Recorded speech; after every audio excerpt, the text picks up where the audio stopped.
You got to put the chin of the person you hate the most.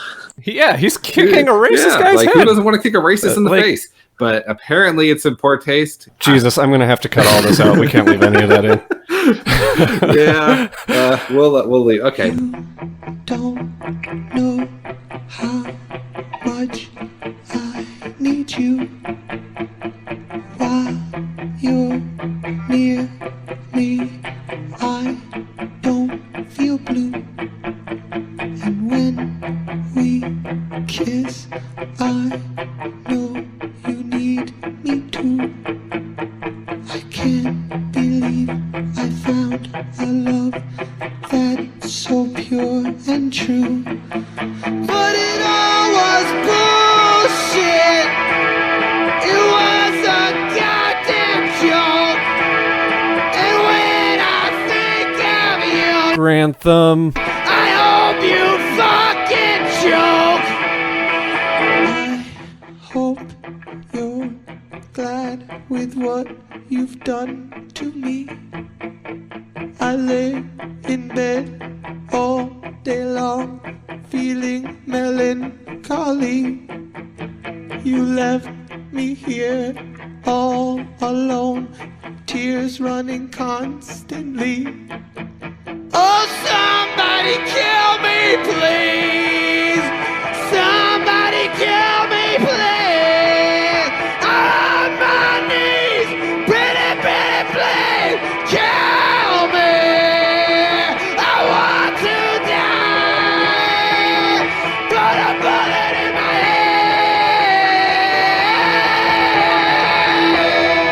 head! Welcome, friends and neighbors, to our Florida Gator subreddit podcast. This is Topher Gator, and I am joined by my trusty compadres, Zlatan Diego and the Hammer Suit. How are y'all? Doing great. It's been a while, Hammer. I'm awesome, man. We've missed you, buddy. I know. I've missed like the last 3 podcasts. I gotta. You just something like pulled the Han Solo line right there. We missed you, buddy. I know. Yeah. So, like, other than the pleasantries of, oh yeah, I feel great. I don't know. I feel a little charbroiled, to be honest with you guys. Oh yeah, so we're done lying now. Physically, I feel good. Mentally, I feel like the world has ended. Yeah.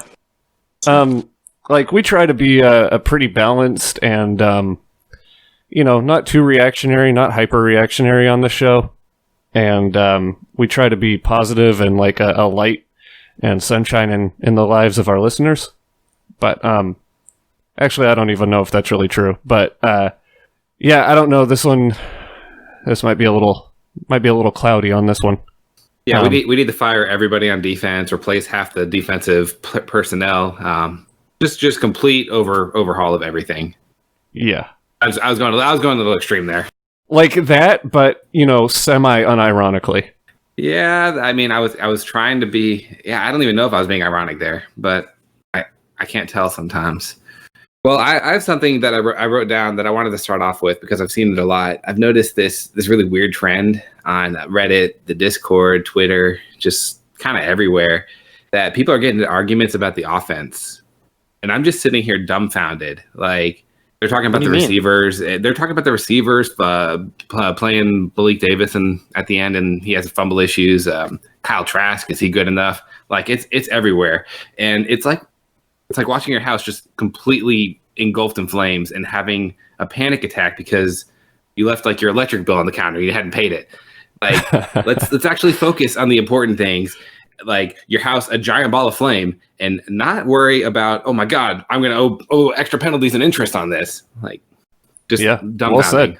Yeah. Like you guys even know, like you guys can even admit that a couple weeks ago, I think I said in a Discord comment that I wasn't a huge fan of Malik Davis getting as many carries as he was getting, if you guys recall. Mm-hmm.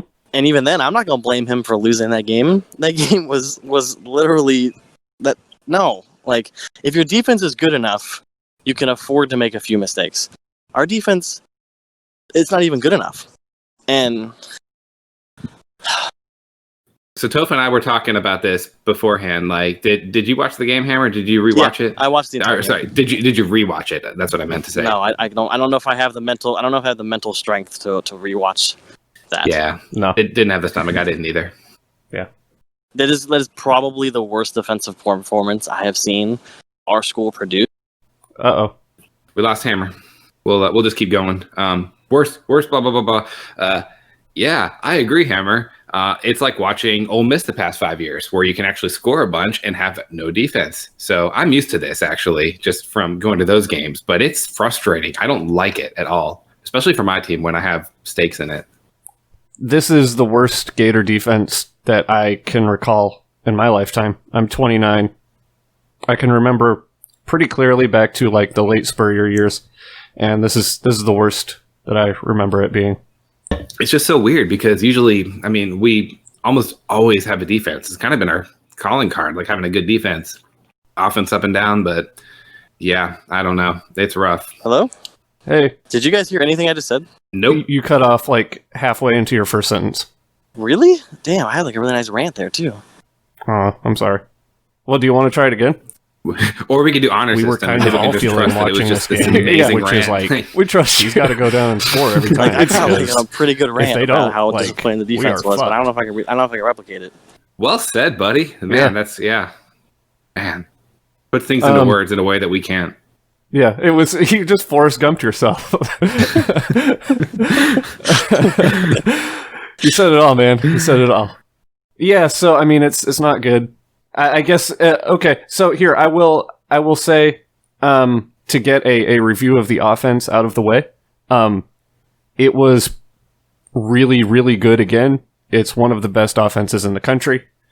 If I have one like slight gripe with it, it's that Trask seems to key onto a single receiver for like the duration of a drive and just like really lock in on one guy at times. But I mean, it tends to work out, especially when that guy is either Pitts or Tony. Yeah. I mean, I don't like beyond that.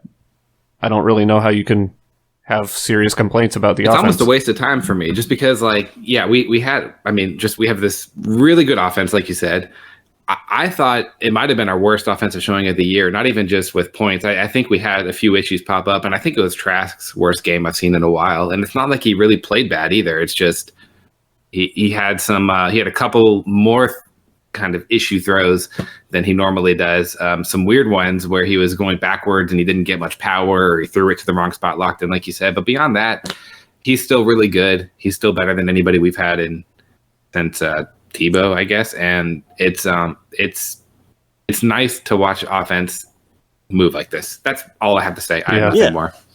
Hammer? And like I still think even with this performance, I still think that he should be a front runner for the Heisman still. Yeah, I mean, for sure. I mean, he's like you said, Zlat, he's the best quarterback we've had since Tim Tebow. I don't think that's even debatable. Like the guy is just really good at what he does, which is like also kind of sad because it's like, yeah, he's amazing, but he's not like, all worldly amazing. And it's just sad that we haven't had a quarterback even come up close to what Trask has been able to produce in the last 12 years.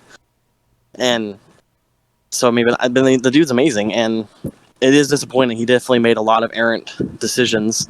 Fortunately, they didn't result in a lot of turnovers. I actually don't even think he turned over the ball at all. No, he did. Did he against Texas A&M? Yeah, he threw 2 interceptions, one of which is called back. Right. Yeah. I have to imagine that he was feeling the pressure that. Yeah.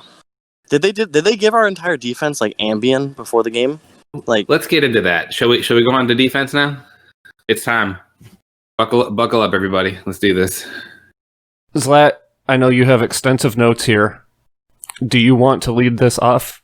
I guess I don't even know where to start because each position, I was saying this earlier, it makes every other position worse. And it goes on in this endless circle of suck. Like everybody's out of position. This whole cross-training thing is putting people into awkward spots. Issues with recruiting certain positions is just killing depth everywhere.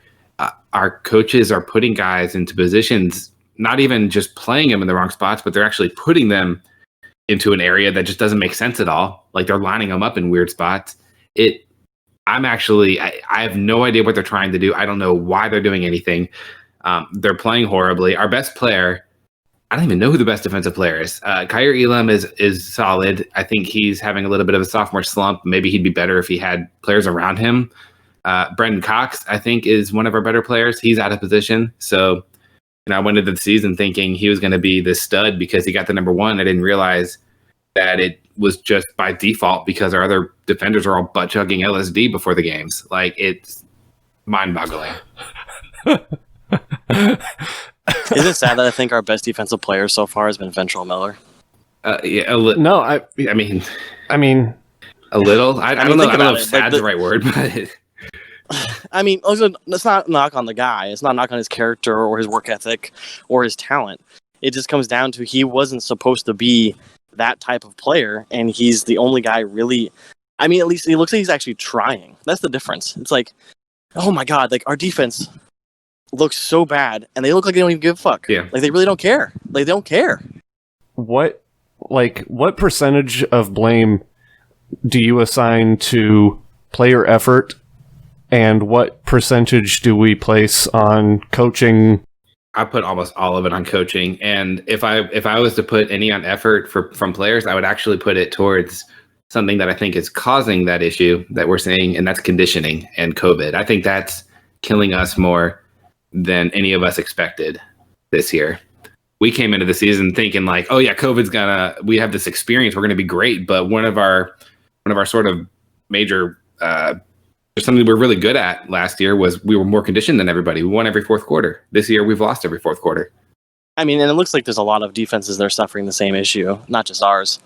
But it still doesn't excuse the fact that you could prepare your guys better, you can scheme better, you can put the right players out in the field. So I would say if you want a numerical, like percentage, Topher Gator, yeah, 80% coaching staff, 20% players, and that's being generous. Yeah, like that's just. It's just like I think conditioning last year helped to overcome some of these issues, and maybe if we didn't have that awesome strength program, and if we weren't better conditioned than everybody we played almost, maybe these issues would have popped up a little stronger than they have been. Yeah, and with Ventrell in particular, it's like he made a really embarrassing attempt at a tackle late in that game, and he got posterized, and it was embarrassing.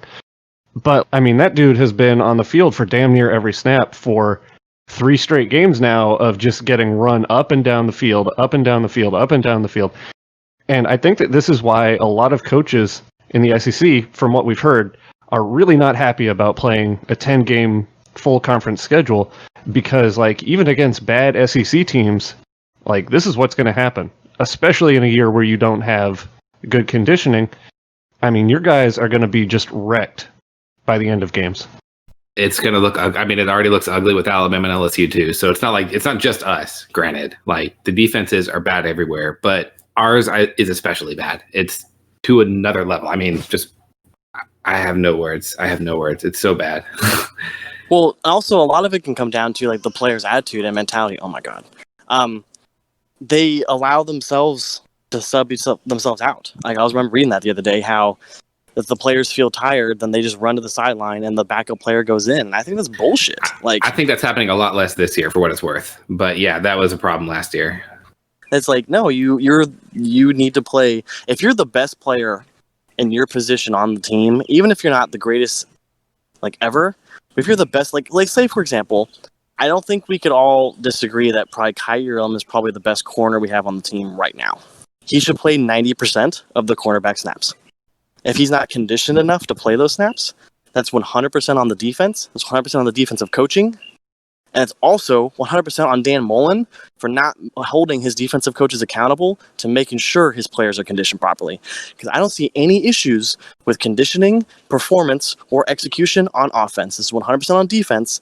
So it makes me look like that Dan Mullen spent 95% of his fucking time this offseason focusing on the offense and to give a shit about the defense. He thought Todd Grantham could fucking take care of it.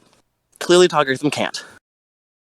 Yeah, it's and just to be clear, Elam, I'm pretty sure he played every snap. I don't think we have the depth to handle it, and it's crazy. And I see what you're saying too. Play your best players. It is ridiculous, and I think it's less of an issue with the defensive backs this year. Defensive line, I'm sure we'd be rotating more if we could. I don't even think we're capable. So we don't even have the option to have these guys slotting in. It's just it's it's a personnel issue that's caused by the coaches. And maybe this is a good time to transition to what I think our biggest issue on defense is, and that's the defensive line. It is just, we are getting run over. Every single person on the defensive line is out of position. I don't know if we are made for a 3-4. I don't even know if we're running a 3-4. Actually, I know we're not made for it right now, and I don't know if we're running it. We're doing this weird half-ass shit. The scheme is just crazy. We have an outside linebacker in Cox playing this strong defensive end, and he can't do it. He's just not good at it. Zach Carter needs to be playing defensive end where Cox is, but he's stuck playing tackle because we, guess what, didn't add any defensive linemen for 2 years straight. Actually, I have the numbers here. For anybody who gets mad about recruiting or gets mad that myself or others have been harping on recruiting. Yes, I have a rant on this. You want to go for it? Yeah. So this is like, every fucking June, I hear it's always on the sub. It's on Twitter. It's, oh, well, the Chicken Littles, the sky is falling because we're not going to get all the 5 stars. And it's like, okay, well, just wait 2 or 3 years and we'll see what happens when we don't fill our needs at positions of need and at the most important positions, like interior defensive line. I mean, this is why, like 2 or 3 years ago, when you were like, oh, well, I trust Dan. Dan is the man with the plan. He's going to get some guys and coach them up. Yeah, well, how's that fucking working out now? Like, this is what that looks like. This is what it looks like when we're all freaking out in June because all of the good defensive linemen are going to Alabama and LSU, which obviously they're not doing shit there. But, this is why we're freaking out that Georgia is stacking these guys 3 deep, and we aren't filling these needs at all. Like, it's not even that we were bringing in bad players. We just weren't bringing in players for like 2 years, and we just don't have anybody. Well said. Yep. It's awful. Like we couldn't even get the backups because I don't know. Like I think we had Sal Sunseri at the time, and he just had his hand up his ass the whole time. I don't even know if he actually was trying. Period. I think he had a foot out the door and was completely checked out. So here are the actual numbers. 2018 and 2019. These are the first 2 classes that Mullen had. You get a little bit of a pass in 2018 for a transition year, but recruiting is over a 2-year cycle. You want to hit your needs over that 2 years. That's the idea. We added 5 defensive linemen, 5, and that's including the Bucks and like some guys who are actually outside linebackers. Jesus. So 5, and just to go through the teams that you mentioned, you said Alabama. Alabama added 13. Wow. LSU 11. Clemson added 10. They run a 4-3, so they don't even have that benefit of having the Buck outside linebackers like the weak side defensive ends counting in. They added 10. Georgia added 11. Every one of those teams added double digits, and they added double digits of guys who were all ranked higher than our highest ranked guys. And it's a huge issue. And now here we are playing fucking Zach Carter at defensive tackle when he should be playing defensive end. We have nobody behind him. We have Gavon Dexter who can't play his natural position. He's being thrown out there way too early. We have a bunch of freshmen. We're like, well, why don't we just put the freshmen out? They're freshmen. We could have actual sophomores and juniors playing right now with experience and know what the fuck they're doing, but instead we didn't land anybody. The one guy we landed at defensive tackle, Jalen Humphreys, can't even play. Like, he's not very good at all. I think he made it on the field for 3 plays. He's been here for 3 years. So you tell me, how do you think he is? He's a guy that Georgia passed on, by the way. It's just awful. So yeah, recruiting is an issue, and this is where it comes into play, and this is why we harp on it so much. And if you're not going to hit on elite players, the damn least you can do is fill your needs.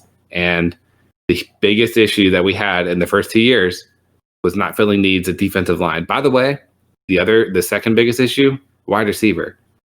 So we'll see how that looks next year. Just keep that in mind. There's one name that I'm going to mention that I have harped on a lot, and it's I swear this is going to be the last time I talk about this guy. But in that first full class, when Sunseri was checked out, we had the opportunity to get a backup third choice recruit at the end on National Signing Day, the February National Signing Day. And that was Brandon Dorless from Fort Myers, if I recall correctly. Yep. And we convinced him to flip from Virginia Tech, and he was all set. And then Oregon comes in, and the day before signing day convinces him to go to the opposite side of the continental United States. Brandon Dorless, while he would have been our third choice probably, we couldn't even get him on board. And now, this year, he's pushing to start at Oregon, which is probably top 5, top 10 defensive line in the country. How different does our defense look if we have a 290-pound Brandon Dorless to shove in the middle and plug up run gaps? Just one more guy to get 20 snaps. Like, that makes a huge difference. So yeah, it would be huge. And I mean, I remember him well. Derek Hunter, another guy that we missed on, that was almost, both those guys were almost considered layups. At least Hunter went to A&M with Jimbo, and they have they have their ways. So like, you can write it off, but it's still like, just get some of these players. We spent the last class. Was it the last class or was it the one before? And I'm not talking 2020. I'm talking 2019 now.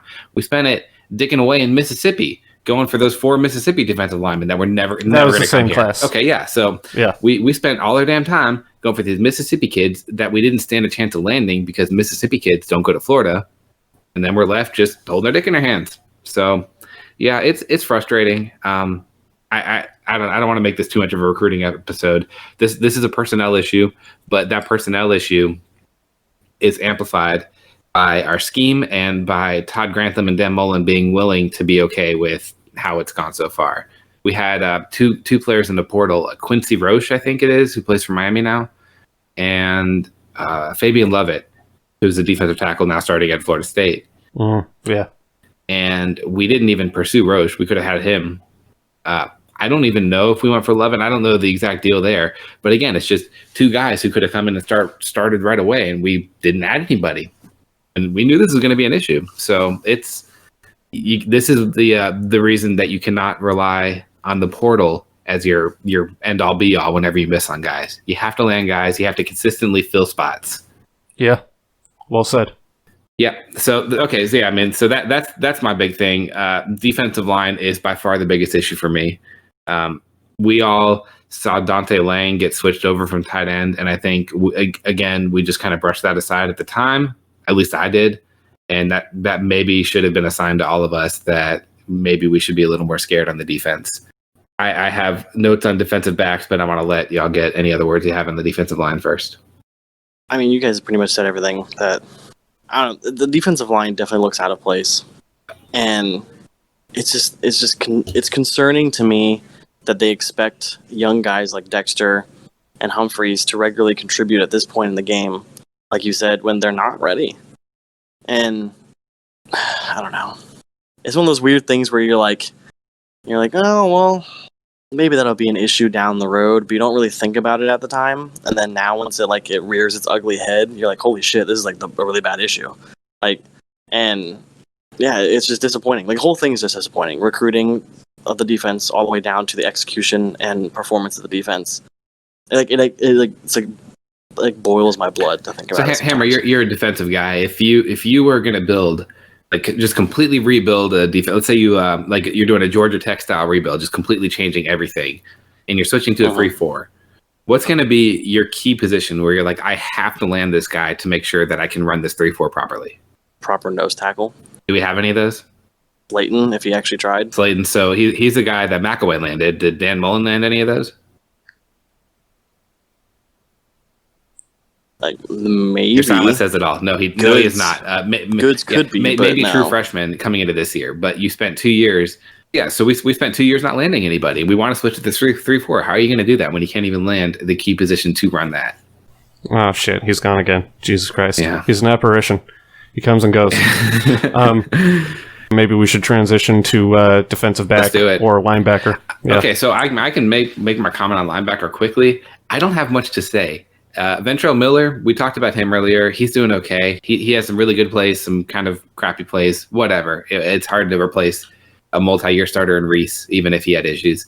The other linebacker might as well not even be out there. So maybe, we'd almost be the same playing 10 guys without that second linebacker, whoever the hell it ends up being, Bernie or Houston.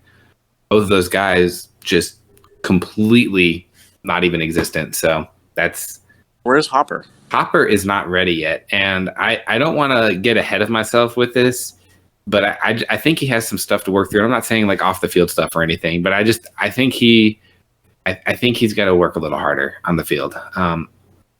For Mullen, he likes to get guys that are going all in on special teams, and until they start showing the right things on special teams, they're not going to get playing time.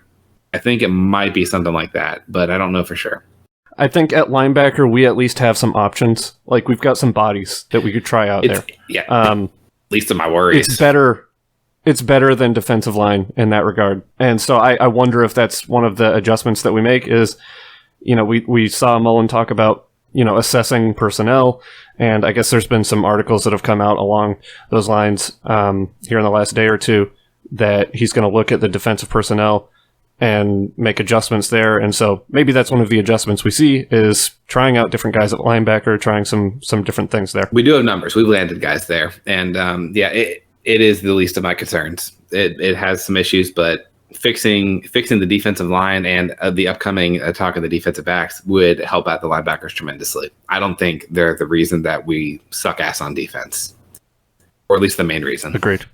Okay, so let's transition to defensive back. Safety is an issue. Safety is a similar issue to defensive line, where for whatever reason, we seem to have not even attempted to bring in players. This is one of the other things that really sticks in my craw is like, we've known that Donovan Steiner is at best like a starting G5, very low level P5 type of player. And we haven't even tried to recruit past him for 2 years. I mean, we've got some freshmen there now, but like, it's just an issue that we didn't even try for 2 years. And I got ahead of myself earlier when I was going on my rant because I went to wide receiver next as the issue position. Safety is another one that's actually at the same time as defensive line, so that's hitting right now the safety recruiting issues. Wide receiver will be a next year thing potentially, but we added 4 actually in Mullen's first class, and one of them switched positions. One of them was medically disqualified. One of them was kicked out, and one of them was Trey Dean. So that's where the safety is, and which it's great to add 4. That's nice. And even if next year, even if in 2019 you don't really land any and you miss on all of them, you're thinking, okay, well, we landed 4 the previous year. I can understand it's not a huge deal or whatever. It's just not that bad. But it's like you said, we knew Steiner was terrible. We figured out very quickly that that Russell was not going to be playing. Huggins was switched over to cornerback. For a school that prides itself as being DBU, the fact that we could not land a safety every single year, when you play 2 of them and the star, so technically you want to land 3. I mean, the star can be either a cornerback or safety, but you want to land like multiple of these guys each year. It's just crazy that we couldn't land any in a full year right there, and that's hurting us a lot more than it should. I keep hoping that we actually get Rashad Torrance out there. I know he's a true freshman, but I mean, Steiner's worthless. So unless I guess the only other thing I could think of actually doing would be, I mean, Sean Davis is fine. He's okay. Putting Brad Stewart back there, like those are our 2 best players that actually are capable. And I mean, I remember Brad Stewart at least having some decent plays last year. So why don't we just play our 2 actually good players back there? Did Brad Stewart play against Texas A&M? He did. He did okay. I think he caused a fumble. He was playing star and nickel for the most part. I think he went out at one point with an injury, and I don't know if he came back. He got hurt in the fumble, and he came back. Backs, but bringing Campbell back would also help as well. What was that? As I know it's not defensive backs, but stop being boneheaded about Campbell and his grades, and bringing him back might help as well. Yeah, I don't know if grades are the issue, but whatever it is, getting him in would help a lot with the defensive backs. But so if you mentioned safety, I think cornerback might even be worse this year. It's tough. It's a toss up. Who's worse right now, Donovan Steiner or Marco Wilson? And who would have guessed I'd be saying that at this point? Yeah, right. Well, the thing with Marco is like really regardless of where he's playing now, which I mean we moved him back out to outside corner and put Stewart at the star, but I mean it's like playing that position wrecks people. Everyone we've played at star, with the exception of Chauncey Seedy Deuce Gardner Johnson has looked like absolute dog shit. I mean, we're 3 years in now, and we've had one guy who is capable of playing that position, and he was like, he didn't get drafted in the first round, but he was like a first round type of physical talent, and everybody else has looked like crap. So what does that tell you about, like, how much of it is that Marco sucks, and how much of it is that the scheme is putting him in a position where he can't make...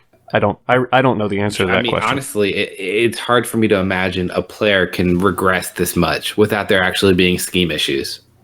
It's brutal. Like, it's not like you don't just get bad out of nowhere. Like, he came back from his injury and he was playing better, like, injured or half injured last year than he is this year. Yeah. Yeah, I'm a little dumbfounded there. So I don't know what the problem is with him. I called it the yips earlier. Like, sometimes you just have it get in your head like a kicker, and you just can't kick a field goal, and Marco can't make a play on the ball because he's in position sometimes and he just gets beat anyways. I say sometimes. He's actually not in position a lot of the time, but there were some times he was right there to make a pick, and he like waved his arms 5 feet away from the ball anyways. Normally Watching someone play the way that he played this past week, I would say this is almost certainly entirely on the player.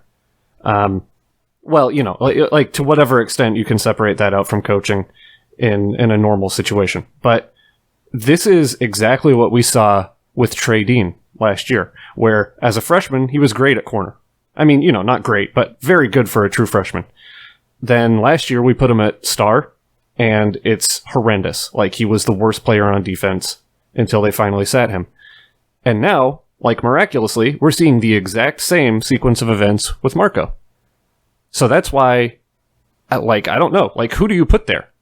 Well, I mean, if it were to me, I'd consider taking Marco out and putting in Jaden Hill. But what you said terrifies me too, because Jaden Hill looks good right now. But what if, based on the scheme, we just put him in these really, like, I don't understand defensive back enough to know, like, how to call the specifics of, hey, you need to have this guy running this particular type of coverage to actually, like, fit his playing style. But I do know that we have guys that start off great and are getting worse. And it's not just one, and it's not just two. So I'm scared about that. So, I mean, outside corner, I'd be playing both Elam and Hill right now. But again, yeah, I don't know if it's Torian Gray. I don't know if it's Ron English. I don't know if it's Grantham. I don't know if it's something they're drinking. Maybe it's that. That'd be nice. It's everybody, yeah, dude. It's an all around issue. It's just awful. Well, we all knew that Ron English was horrible. Like, and then Torian Gray has this weird, like, zone coverage, don't be physical fetish that he has with his cornerbacks. And then Grantham's clearly not 100% bought into getting everyone on the same page when it comes to physicality and finesse. And it's a recipe for disaster then. When you have, like, I like Gray, solid recruiter. I think he can be a really good coach, but only if the defensive scheme and the players that you recruit are built for what he wants, and we don't have that. All of our corners are 5'11" and taller, physical press man coverage guys who have the speed to go one-on-one with people. They're not soft zone, make them patrol an area type guys. And for whatever reason, it looks like Grantham's just kind of letting his assistants do whatever the fuck they want. Like, that's what it looks like to me. Is that it's not even about the whole overall scheme anymore. It's like, well, we don't have the players to really do anything, so just do your best. And that's all you really want, right? Just do your best and make some friends. Yeah. That's what we look for in football. Yeah, it's I'm starting to understand why we rotated Jaywan Taylor in so much last year and why we were insistent. Because our entire secondary, especially, but the safeties, they just look completely clueless. And they didn't look this clueless last year. Maybe Taylor was out there telling them where to go and kind of calling plays, like running that show. I mean, I might be just looking into things right there. But where did we play Stewart last year? We played him at safety. He was part of the rotation. I think it was Davis, Stewart, and then Taylor and Steiner. I guess as long as we have him at star, we can expect his regression to play any type of defensive back position in the next few games. Like he will regress just as everyone who has played that position has. Just my last thought on defense. If you had to set up your own lineup and you're playing your best players, who are you going to put out there? Jesus. Yeah. It's not like you have like these great options or anything. No. Okay. So, boy, line is tough. Line is where I'm having difficulty. So, if we're considering Cox to be the Buck linebacker, then I guess I would go Cox. Jesus, this is such a shit show. It's so bad, right? Yeah, we don't have like great options here. I guess Zach Carter at tackle, Slayton on the at nose tackle. I don't even know who at defensive end. Do we consider Bogle to be an end? Yeah, are we considering Moon to be an end? Bogle and Chatfield can both play there. Moon's been playing more of that Buck spot. He's been playing Buck. Yeah. I guess you put Bogle there if he's healthy. Chatfield if he's not. I guess you've got to have Ventrell out at linebacker. He's been the one certainty a linebacker is him. Do you keep Bernie on the field, or do you try something else there? No, I put Diabate on the field before Bernie. Yeah, I would agree. I guess you could add Diabate as a somewhat silver lining. He's looked decent. Not great, but not as bad as Bernie was. Right. So I guess you go Kyer outside. It's really tough to say that you can play Marco Wilson right now. I wouldn't. I'd have him off the bench. Yeah, I guess you go Hill. And I would try Trevez Johnson at star. It's such a tough thing, and I love that. By the way, I mean, actually, we skip safeties. Let's finish that up. Okay, safety. So yeah, I go Davis and Stewart with Dean first off the bench there, and Torrance second off the bench, and I try my best to not play Donovan Steiner ever. Yeah, and then I think I put Trevez at star. Yep, which I have no idea. I don't know what he weighs. I mean, that's something we've talked about. Is like, do we have a minimum weight limit for what you see at star? I'm not sure. I think we would only play him in a scenario where we know he's going to be playing more than nickel roll. I think the weight limit should be 400 pounds. I like it. Put Slayton out at star. Just throw a big boy out there. Throw on Dexter at star. Yeah, I don't have much difference there. I would make sure that I put Zach Carter at defensive end though, and it sucks because like who do we play at tackle? But yeah, that's. I would rather him. I would give you what I would say is like I would put Carter at end, put Slayton and Dexter inside. I know Dexter's not really ready, but at this point, fuck it. And then Bogle at the other end position, and then run 3 linebackers with Cox, Diabate, and Miller, and then that's 7. Yep. So then we put Hill and Elam at the 2 corner positions, and then Stewart and Davis. Either you trade Dean or Sean Davis at safety. Yeah, I would actually run almost exactly what Hammer said outside of the front 4. But yeah, I would have that group of 3 linebackers. I would agree. Diabate and Cox playing that outside linebacker I know role. Dexter's not really ready. Like I really know he's not ready, but like he probably is the most physically talented defensive tackle we have on the team. And so his talent will end up probably paying for itself at some point. It's sad because he's almost like Zach Carter in that he'd be just elite at that defensive end role too. And he could still play D tackle a little better than Carter can, I think, down the line. But I would want Carter to play his position where he can be elite. And that's a defensive end. So I'd rotate Dexter. I'd play Dunlap, I guess. I'd pray that Campbell gets back and put him there. But I think we have to flip the defensive line. I don't really see any other way. I agree with what you're saying about putting Dexter inside and just playing him. But like at the same time, I'm scared that would stunt his development of what he could be, you know? Like this feels like one of those situations where playing someone in a position where they're not ready to play too early is going to be bad for their future. That's why I'd rather have Dunlap in there. I mean, he's experienced at least, and I mean, he's not a complete liability. He's not great by any means, but it's just, I don't know. I'd have him, and I'd pray that I'd find a way to get Campbell back out there, whatever it takes. Oh yeah, assuming Campbell could play, then I would put Campbell back there instead of Dexter. Right. And I mean Dexter, and I've heard a lot of things about Princely. Get him as a rotational guy with Dexter. Moon should be coming off the bench. You know that the past 2 games, Moon has had the most snaps on defense. That's insane to me, at least. 69 snaps for Moon. Only Elam matched him at 69. Nice. Yes, absolutely, very nice. And Zach Carter, Brenton Cox both played 63 and 66. Flip those around, not respectively. But yeah, I mean, we have our defensive line. Like, those guys are playing the entire damn game. They've got to be dead at the end.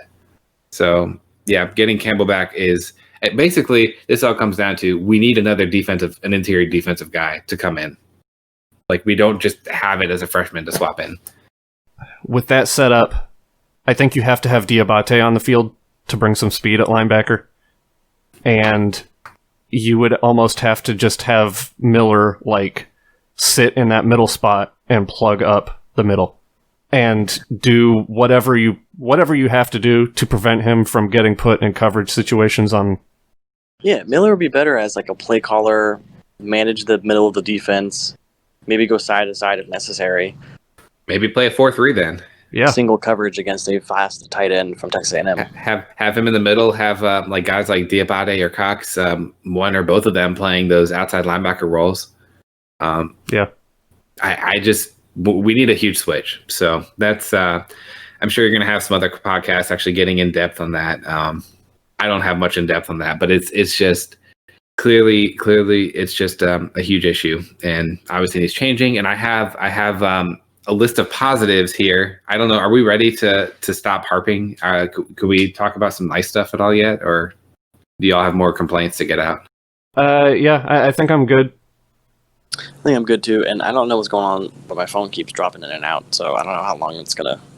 I don't know what's going on with it? Yeah, you've been okay since the last time you dropped completely. So yeah, if I just completely drop out, just like I'll come in and I'll add some extra stuff if we need to for it. So to the positives, I have just a couple here, but there are some decent positives, and I even have a positive for defense, and I'd like to start with that.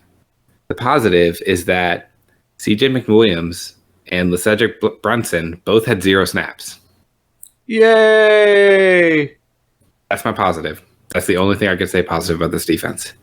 But that's a step, right? That's something that's nice. That's cool. Nobody else has anything nice to say about the defense. That's okay too. I don't expect it. Yeah. Sean Davis is a smart player, and I thought Kyer Elam looked better than he had.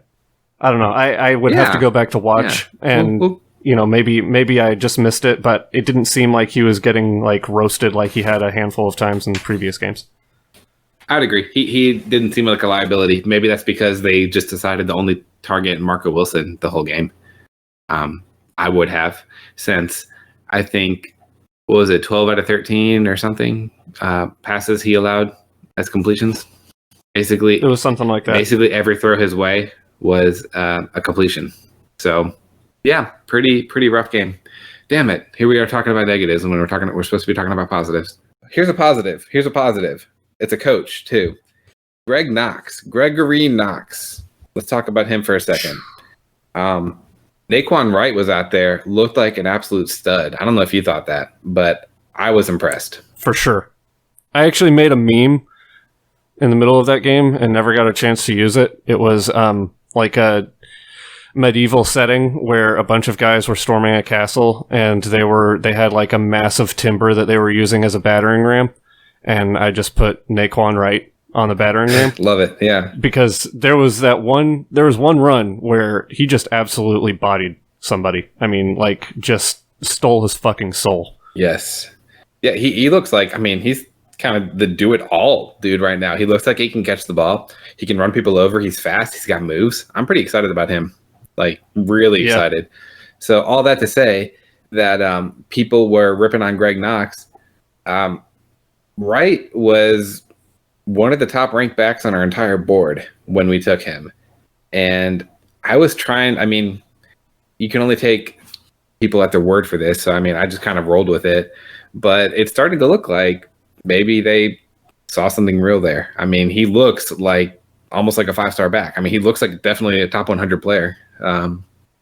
Just an absolute dominant athlete. So that's really nice. And yeah, we missed on Trey Sanders. But at the time, I just kept reading and seeing that that wasn't a huge deal to the coaches. We would have taken a Trey Sanders because he's a great talent, but we were fine taking Wright because we loved him. That's nice.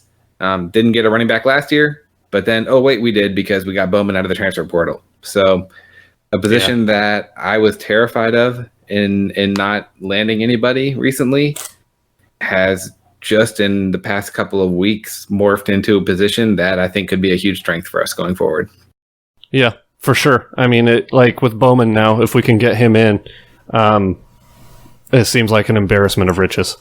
Yeah, it's like I'm at the point now where even with what you touched on as far as receiver potentially becoming an issue, as far as our roster balance next year, I don't know. Like, this coaching staff on offense has not really given me any reason to doubt that they can find people and develop them. Yeah, and I would agree with that, and I would use that clarification too. That the offensive staff has been putting it together, and they've proven that they can put it together for years. So at this point, I think it's safe for anybody to give them benefit of the doubt, especially when they have the offense looking like it is this year with a number of lowly rated guys lower rated guys who are actually performing well. So it's I think they've earned it. There are clearly some issues still, but it's not something that we need to harp on as much as we have. Whereas the defense, we could harp for years. We've gone through every one of my notes. I'm just looking through right now. Wow. All my positives, all my negatives, everything on the game. I have nothing more to say on the game. Okay. Well, Hammer dropped out. He's having technical issues of some sort. So, I don't know. He might pop back in. I guess we'll see. Oh, wait. Yeah. One last thing. I did see one. I had written down. I sometimes will write notes during the game, especially if I'm at home watching it. Just a couple random little things here, and I was obviously writing very negative things about the defense at the time. And I got to the point where I wrote the only SEC group that is even as close to as bad as our defense this year are the officials. SEC officiating is good God trash. Like in every game I've watched, it is so awful. And every time I think it's bottomed out, it gets worse. Yeah. I think we'll talk about that a little bit more when we go over our picks from last week. We can get into that, sure. But yeah, it's was not good. And I think I've been drinking a lot. I probably was because I just watched our game. But I then later on wrote, actually, there might be one other group that's this bad, and that's Disney, ESPN, and their fucking commercials. Are there more than normal this year, or is it just me? Man, it seems like it. And I don't know. It's a combination of that and this thing that I've noticed more and more over the last few years where it's like technology has made tremendous leaps forward. Yet somehow every time there's a notable play that like, you know, the announcers are discussing and like, well, I don't know really what happened there. Like we never get a replay on that anymore. Yeah. Like, is that just me? No, like, it's a thing. Can we not go back and like fucking look at what happened? And honestly, was this not a technology that we have? We can do that any play, and we can look at like 20 different angles, and we just decide on most of them not to. And some of them are actually really close. And like you said, the announcers are like, "Well, that was kind of weird. Oh well, on to the next play," and they just like brush it off like nothing happened. Yeah, it's pretty bad. There was that one game-changing review of a fumble, and there might have been an injury at the same time. And there's all this time where they're just talking. They don't play a replay, and then they just go to commercial. So it's almost like internet clickbait in a way, and it's it's pretty bad. It's brutal. So it sucks. Fuck you, ESPN. Oh, it's so painful to watch. Oh, and yeah, like good news. It looks like the SEC on CBS Game of the Week is going over to ESPN, ABC in some fashion. I guess probably starting next year. It sounds like. Yay! No, I mean honestly, it's pretty bad on CBS too. But yeah, they're all awful. So yeah, they just, at least CBS's production quality is better. I feel like, but it is nice. Whatever. Yeah, I guess you just you roll with it. Is Grantham a worse coordinator than Doug Nussmeier? Boy, you're bringing the fucking heat. I just wanted to drop that in out of nowhere. When I say heat, I mean like the type of heat that you get from like gonorrhea. Yeah. You know, the type of heat that makes it burn when you pee and that you wish you could just get rid of. Yeah, drop some icy hot in the jockstrap or something. Yeah, like some rough, painful heat. Boy, that's, it's a very similar thing, it feels like. It's like a guy who is trying to do some shit that is way too complicated for college kids and everybody looks lost and out of place as a result. He's sort of highly thought of in the coaching community, and you're like, why? What is For some what has reason, he done? yeah. He's gone everywhere and just failed everywhere, and they just love him for whatever reason. One of the things that hurts the most about this is that, like, this is exactly what Georgia people have been saying for 2 or 3 years. Yeah. And I've publicly, you know what? I've gone to bat for our guy. I go and I do battle. I wage warfare in those CFB threads, and it's just like, no more. I can't do this. I can't back this guy up. It's bad. If you're battling still for Grantham, then you're going down a place that I can't follow you.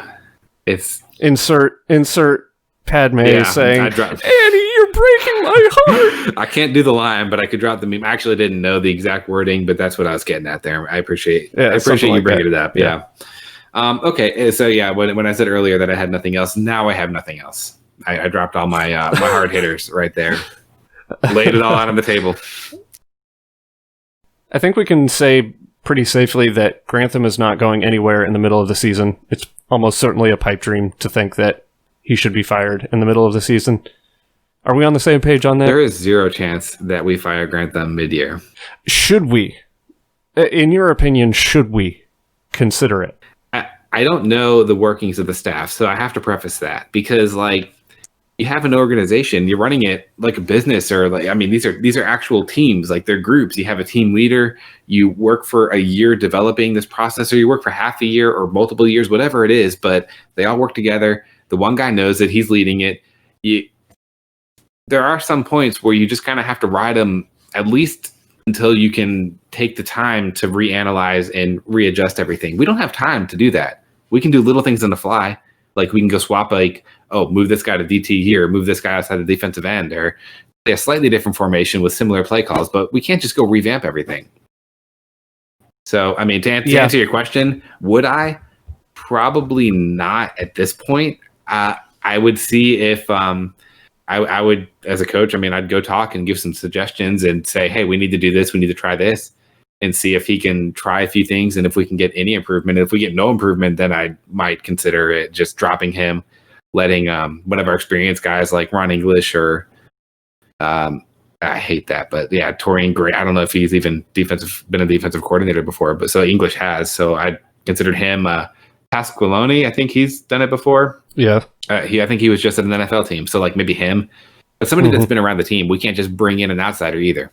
Not to put the cart before the horse on our discussion here, but yeah, the mid-season thing's tough. So the question is, will Dan Mullen do it? No, and there's even less of a chance that he would bring in an outsider in my mind. And would I probably wouldn't. What about you?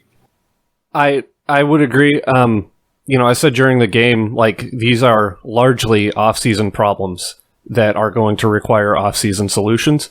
I will say by the end of the game, I was almost to the point of it can almost not be worse than this. So, like, right now, I'm at no, you don't fire him mid-season. And I don't think there's a chance that he would be, like, in any circumstance. But, like, if you see another game like this one, where you literally cannot stop the other team at all, period, full stop, I mean, I don't know. Like, it at a certain point, it really can't be any worse. So, like, fuck it, you might as well try something. But I would have to see one or two more games like this one. Yeah. And let me just say it. With all of that said, who knows? Maybe he like pulls some sort of miraculous something out of his ass and figures out a way to address a lot of these problems before the year is over. Who knows? Maybe that's a possibility. I don't think so, but maybe. Probably everything makes me sigh here. Yeah, I'm in the same boat though. You have to make some adjustments, and if we get zero improvement, then you consider it. But right now, we can't really, in my mind, we can't consider it. Even if it's the right move in the end, there's no point in doing it now. To me, I mean, how much is going to change? The defense is what it is, so we have to hope that we can get some personnel adjustments and some slight scheme adjustments, and then readjust later. It's like Chester Bennington said. You tried so hard and got so far, but in the end, it doesn't even matter. Great quote. Yeah, that's got to be from a book, right? Yeah, something like that. Assuming it doesn't get fixed, though, which seems like a safe assumption at this point, and even if it does, like, I don't know, is this something that you can forgive and look past? Personally, I don't think I could, and I am ready for a change. So, assuming we make a change in the offseason, what are some names that we would like to consider as defensive coordinator candidates? I have a list. Yes. I have no list. I have some names that I've seen a lot of people throwing around. And I want to preface this that this is something we wanted to get in the last episode. We really wanted to because we could see it coming. And we didn't have time. And I'm sad because we could have jumped the gun on it. But that's okay. We still have our list prepared. And this is going to be the best list. Our list is the best list of all the lists. The best list. All the people are talking about our lists. The best rating. Did you see the ratings on our list? Fantastic ratings. So why don't you start? And at the top of my list, and I don't actually think their defense is particularly good this year, so maybe I should reconsider this. But I have been really high on Jay Bateman for a while. He was I watched his last year at Army.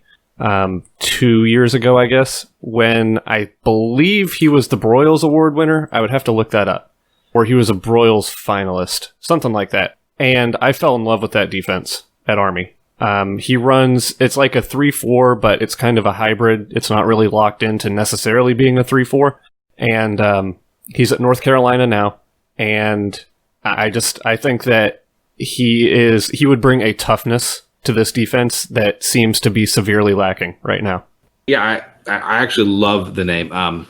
He is. I don't even keep that close of an eye on all the different defenses in college football. I try to watch like the SEC for the most part. So these names don't always stand out to me, but he's a name that I heard a lot and that I know did well because I'm trying to remember, wasn't there a big game where he just showed up and just shut was it Oklahoma? Where he shut somebody down? I might be mixing it up. Yeah, that was his last year there when they took Oklahoma, down to the wire. So that's where he caught my eye. So the I guess the question with him, I don't even know where he's from necessarily. I'm looking that up right now. He's from Virginia, so there's that. He's from Virginia. He's kind of an East Coast guy and seems to have traveled around there for the most part. Will he leave there? And the other question is, he's at North Carolina now. And North Carolina is throwing around money like no one's business, and they're landing everybody that they want in recruiting and coaching. So can we even steal them away from there? I mean, we're more of a destination school, but they've been doing their thing. So can we get them? I don't know. Maybe. Time will tell. It's tough to say because like the other thing at play there is he has free reign to do basically whatever he wants. Like, he's going to be the head coach of the defense, which I guess he probably would be here. But Mac Brown is as hands-off of a, like, executive-style coach as you're going to get. So, I don't really know if there is an incentive for him to come here, unless he just wants to add SEC coordinator bona fides to his list of accomplishments. Yeah, and I think he could probably get a coaching job from this if he wanted to, but as always, I think UF would be a better springboard for whatever job he wanted. So, I mean, if that's his goal, then yeah, he could come to UF, but he could still probably do a similar thing in North Carolina. So I don't know his incentive. So the next person on my list is Miami defensive coordinator Blake Baker. And this one, I feel like this one might be the best shot of happening. He is very much a Manny Diaz disciple. And as we all know, Manny Diaz served as a defensive coordinator under Coach Mullen at Mississippi State. Baker has kind of followed him around.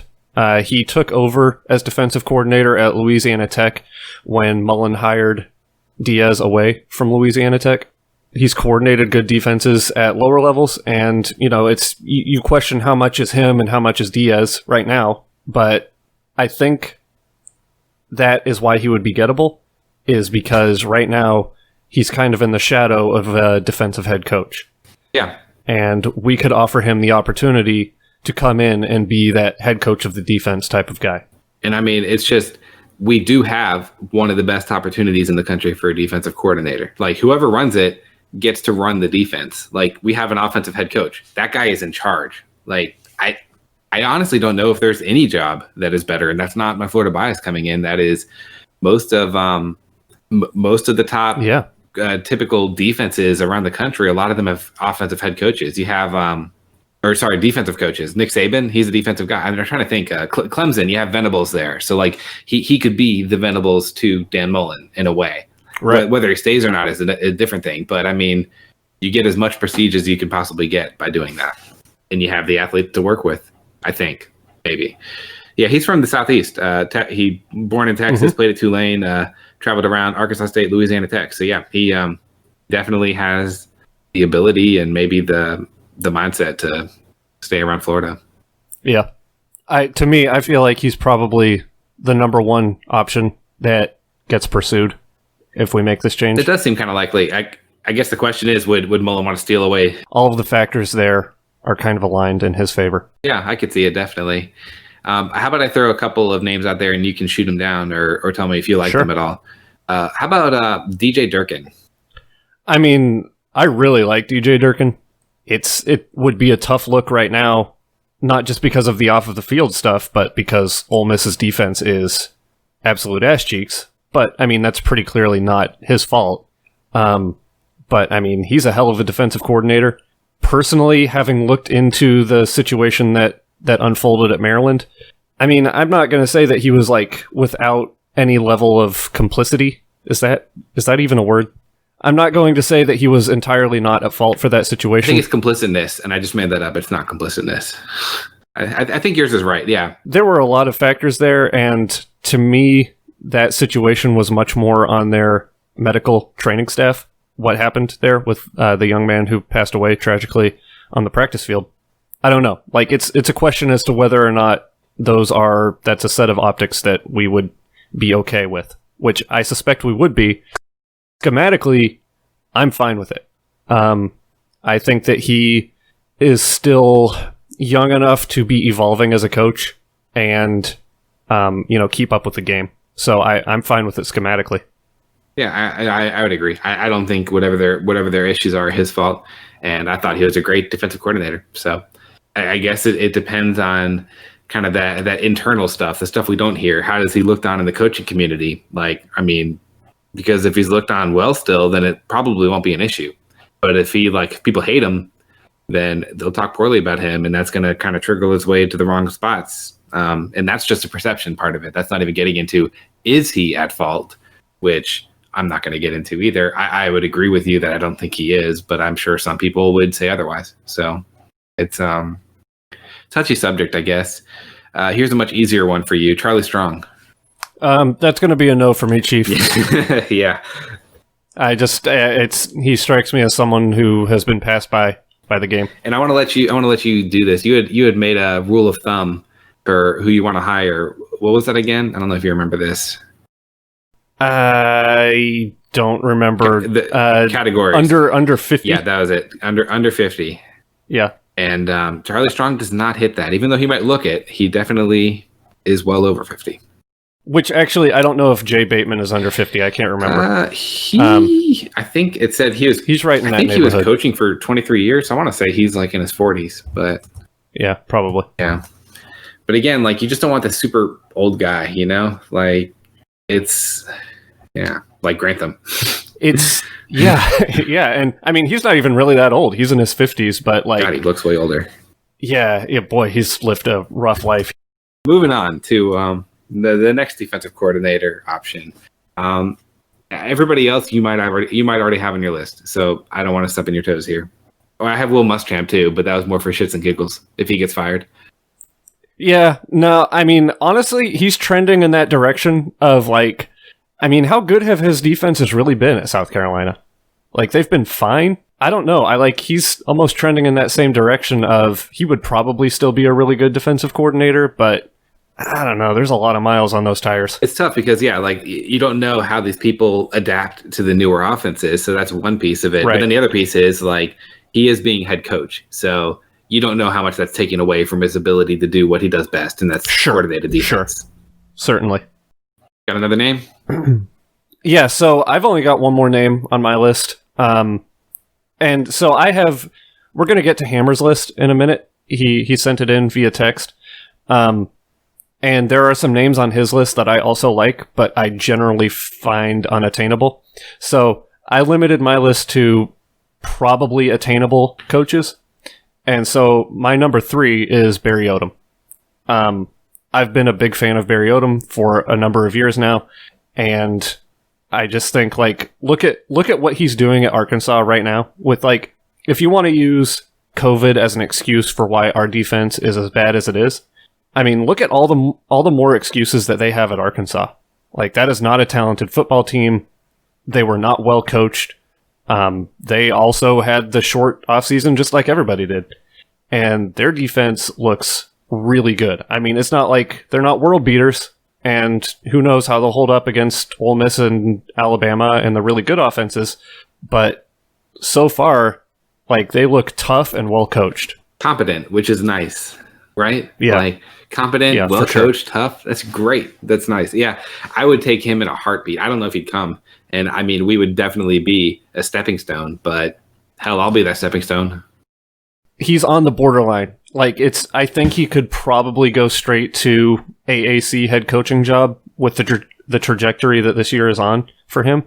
But, you know, if he wanted to make the jump to a bigger name school, I feel like we would be a pretty ideal situation for him. Yeah, come coach here for 2 years. Even if he has a good defense for both years, he could probably, I'm not going to say have his pick of any job, but he could have his pick of most jobs at that point.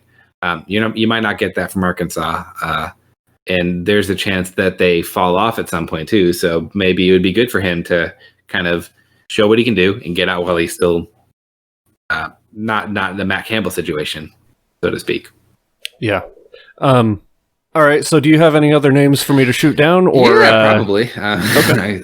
Well, actually, I don't know if this is even a shoot down thing. Hammer wrote some names on there that are a little close to home and painful, and actually not as close to home and painful as the one name that I've had in my mind, and that's Ron English. Yeah, I mean, like, listen, I have put it out there in an attempt to jinx it from happening. I've put it out there as my prediction for what is going to happen the last couple times we've gone down this road. Like, you know, we all had our lists both of the last 2 years when it looked like Grantham might be taking another job, and like, that list was always given the caveat, for me at least, of, but we're probably just going to bump English up to the defensive coordinator. I would not be a fan at all. I think that would really suck. That would be a real, like, reductive bullshit move. And that would, honestly, just that move would make me question Mullen in some pretty significant ways, personally. I would agree. And while on the surface, it actually seems like a move he'd do, because he does like to hire from within. He likes consistency. I've seen with the defensive coordinators, I think he's gone out of house a good bit to try and bring in aggressive guys to, not to match, but to almost counter his own philosophy on offense. Guys that sort of fit just the whole vibe he's looking for. So he's done a good job of bringing in some names, even while at Mississippi State, and he brought in Grantham for us from Mississippi State. So whatever that's worth, but yeah, I'd like to think it wouldn't happen, but I could see it happening, and I would be on the same boat with you if he did that. If he either keeps Grantham around, or if he replaces him with Ron English, then I will. I'm not going to turn on them entirely, but I will officially be on the side of doubt from there on out. Yeah. All right, so let's get into Hammer's list. Yeah, he had one name on here that I'd written down too, so I didn't say it yet, but we'll go through it. He wrote down. Do you want to go in order, 5 to 1, or 1 to 5?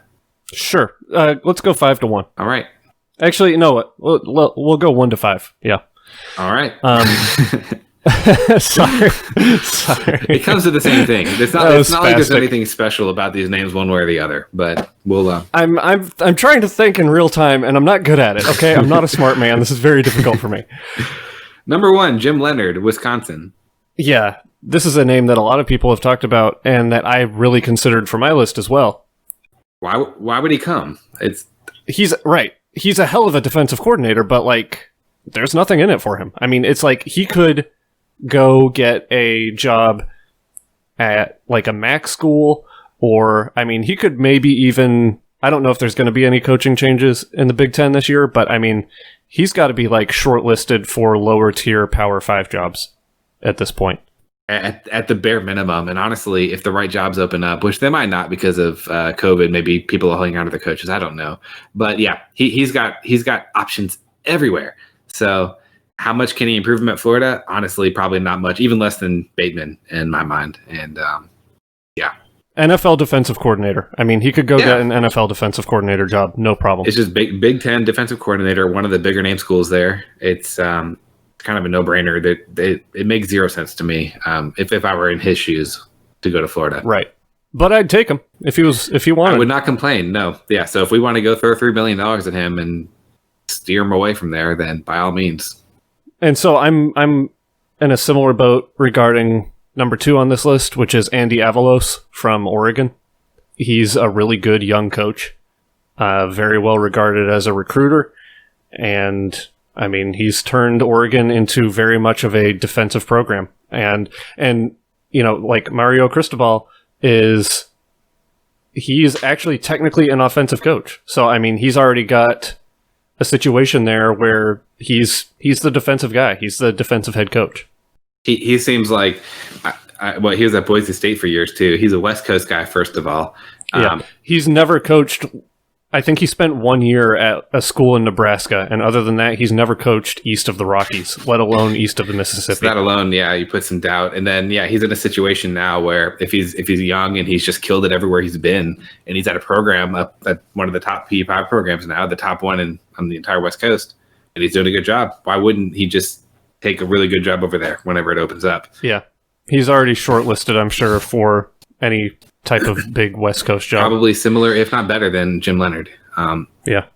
I don't know who's got the higher. Yeah, both of those are shortlists for a lot of head coaching jobs. Okay, so number 3, Derek Mason from Vanderbilt. He might be attainable. That's interesting.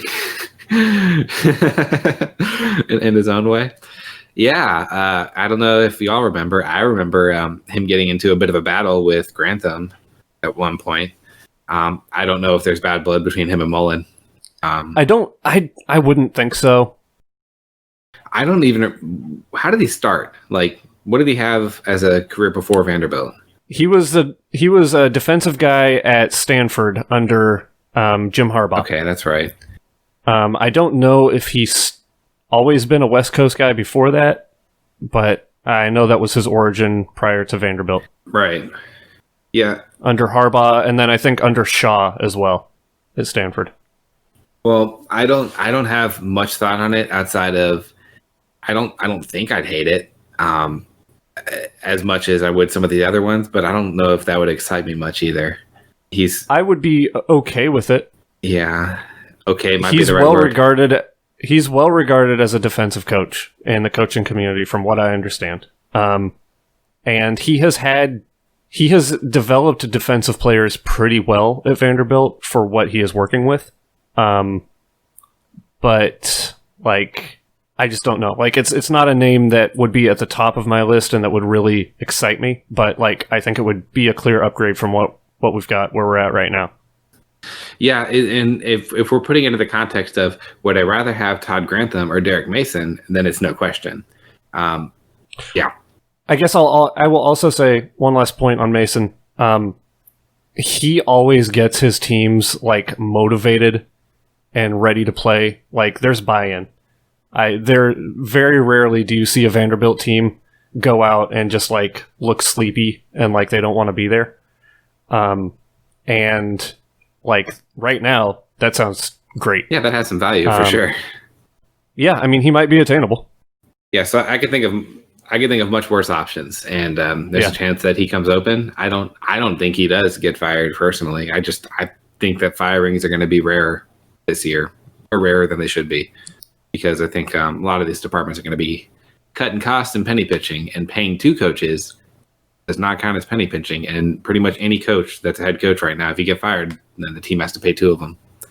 I'm going to go the other way, and I think he will get fired because I don't think they're winning a game this year. And I mean, even at Vanderbilt, like at a certain point, you've got to think, like, what is the point? Yeah, I mean, there is that. Like, can you not fire a guy who goes completely defeated? So there is that. That's tough. Yeah. All right, so moving on to number 4 on his list, Kevin Steele from Auburn. I've seen his name a bunch too. Okay, so I He's hopped around the SEC, right? Has he? Yeah, I think he's had like 3 or 4 defensive coordinator jobs in the SEC, which is kind of weird in its own way. Yeah, so he was at Florida State a little bit as a linebacker coach, but then Alabama defensive coordinator, first coordinator for Saban, it looks like. He was at Clemson for a couple of years, back to Alabama, LSU, and now Auburn. Hopped around. Why would he come to Florida, though? And, I mean, he has a good thing going at Auburn. I'm not going to say it's a lateral move, but it just seems like, how is he really improving his situation? Right, and I believe they're already paying him quite a bit. I think he's one of those guys who's like creeping up towards $2 million a year. I mean, he's good, and again, like Mason, it wouldn't upset me, but I don't know, it would not excite me. He actually signed the new deal, and he's set to make $2.5 million per year. Jesus fucking Christ! There's no way. So we'd have to pony up that kind of money. Now there is I guess the other side of that is if Gus Malzahn gets fired, or if he thinks Gus Malzahn's going to get fired, maybe he jumps ship. That's the only way he leaves there, though. I mean, that's a fat contract, and even if Malzahn gets fired, he might be the only guy that stays on. So yeah, it's tough to see. Anybody making $2 million, though, I don't think we can reasonably expect at this point. Not because we can't afford it either, because we probably could if we really wanted to, but because if they're making that much money, they're probably in kind of that top tier situation where right. Why mess with a good thing? I mean, it's not like he's not a guy that you would go and throw that kind of money at to pry him away. All right, so number 5 on Hammer's list, David Turner / Torian Gray. And do you think he meant as co-defensive coordinators? Like, was that on purpose, or was that either or? I don't know. We'll have to follow up with him, I guess. But I could see it as co-defensive coordinator, which is weird. That would honestly, from what we've seen so far this year, I'm going to be disappointed with an internal hire, just generally. I feel like we need some new blood to be infused here. Yeah, normally you could see it happening with Mullen, but I don't see how there's any way we can do it this year. I mean, I guess maybe if you want to go with Turner just by himself as a coordinator, I don't know if he's ever served as a coordinator. I think he served as a co-coordinator. But I guess that would be, to me, that would be the most palatable of the bumping up from an internal position. Yeah, I don't think he's actually done coordinator on his own before. Been around a while too. And I guess, I mean, with Gray, whatever. I could take it or leave it. So looking at this now, since 1993, back at Kentucky, he's been a defensive line coach. And actually, 91 to 92, he coached linebackers, and back in 90, he coached defensive line too. So literally, since he was a grad assistant back in the late 80s, he has been defensive line coach and never taken on defensive coordinator. So it might even be his own decision. Yeah, maybe he just doesn't want that. I would be extremely disappointed with that situation. Yeah, and Torian Gray, his cornerbacks look like shit right now, so I'm not apt to want to hire. And I will preface. I mean, David Turner's defensive line looks like shit, but I don't think that's his fault. He doesn't have any pieces to work with, and I'm blaming Grantham for anything personnel-wise. Torian Gray, on the other hand, has had a couple years now, and our corners are getting worse. So is that him? Is it Ron English? I don't know, but I don't want him as my coordinator. Yep, agreed. So that's Hammer's list. I went through my list. Do you have anybody else? Any other names? No, I had some of these names that you had mentioned and that Hammer had mentioned, but I just wanted to go with some kind of crazier names. I was trying to think of anything even crazier than that. You had said from There Will Be Blood, the main character. Yeah, Daniel Day-Lewis in character as Daniel Plainview, and that would be better than what we have right now. I have no doubt. Yeah, I would take that level of ruthlessness. Yeah. I've seen Gene Chizik thrown out there as a name. I'm not a fan. I'm not a fan of the hiring a guy just because he's an alum, and that's what that would be. I mean, he's fine. He's an okay coach, but his defenses have never been spectacular. I mean, even at Auburn, when he won a national championship as a head coach, his defense was the weaker side of the ball for that team. It doesn't move the needle for me. He's an old guy. I don't want to get somebody out of retirement who hasn't been coaching for 2 or 3 years. none of that sounds appealing to me. I have one more name I forgot, and that we haven't mentioned yet. And I'm in the same boat, by the way. Everything you just said, completely agree. He just became available. Dan Quinn. Right. Yeah. So a few weeks ago when this was kind of first brought up as a topic of less intense discussion, I was okay with the idea of Quinn. But as I think about it more, I don't know, man. That Atlanta defense has been a really tough look. And even if you're going to say, you know, maybe just as a head coach, he wasn't, you know, he was focused more on the team as a whole. I feel like if you're like on the verge of getting fired for a year plus at some point, you would step in and fix that defensive shit show. And it hasn't happened. And I don't know, maybe he probably could still get an NFL defensive coordinator job. So like as good as he was here before, I don't know. I'm wondering if he's one of those guys that has also gotten passed by the game. And I do think I can't think of very many guys who made the coordinator jump to the NFL or the coordinator jump to head coach in college and then got fired and took the demotion back to the same old job. Yeah. That doesn't happen often. Yeah. Even if they get a demotion, Right. Usually they try and make it like, oh, it's a new start somewhere else. I just don't see it happening. Yeah. You know, sometimes there are these guys who are absolute innovators, and I think it's fair to call him that. I think that what he did here at Florida and then what he did at Seattle with the Legion of Boom and all of that, with like how he was instrumental in changing how defense is played right now and how defensive back especially is played. And, you know, sometimes those guys are innovators and then they just kind of fade and they don't evolve. And I feel like he might be that guy. So yeah, I want the Lane Kiffin of defensive coordinator, the guy who evolves, just changes it up every single year, isn't locked into one particular scheme or anything like that, and just makes it work with the players.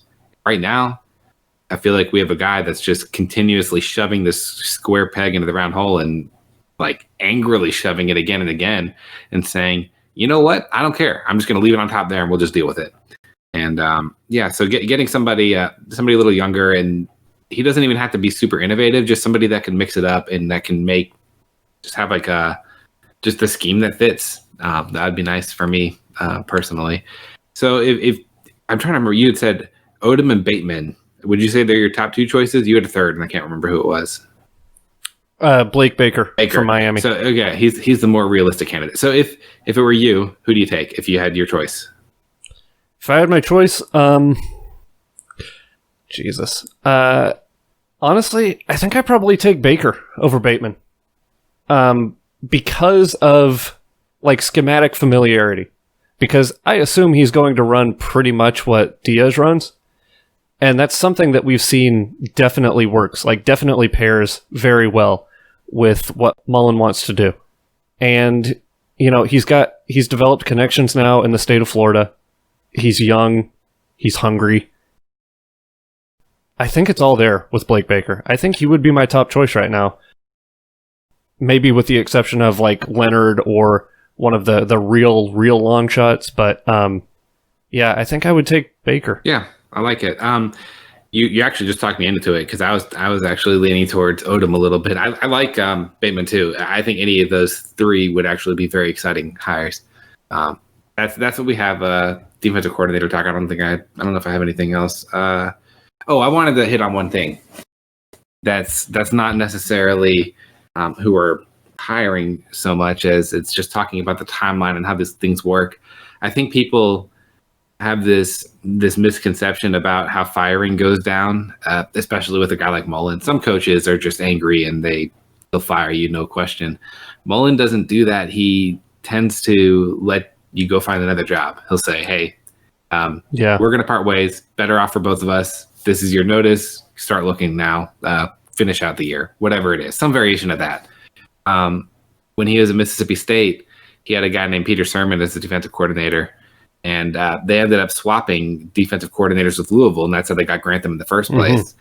But the Football Scoop article had a note that the arrangement from Louisville's side had been in place in the works for some time, and that Louisville had wanted to wait until Todd Grantham found new employment. So, I mean, per that, it's pretty clear that they're reporting that Grantham was fired and they replaced him with Sermon, and that Mullen just took Grantham as a cast-off, so to speak, and had Sermon stolen away.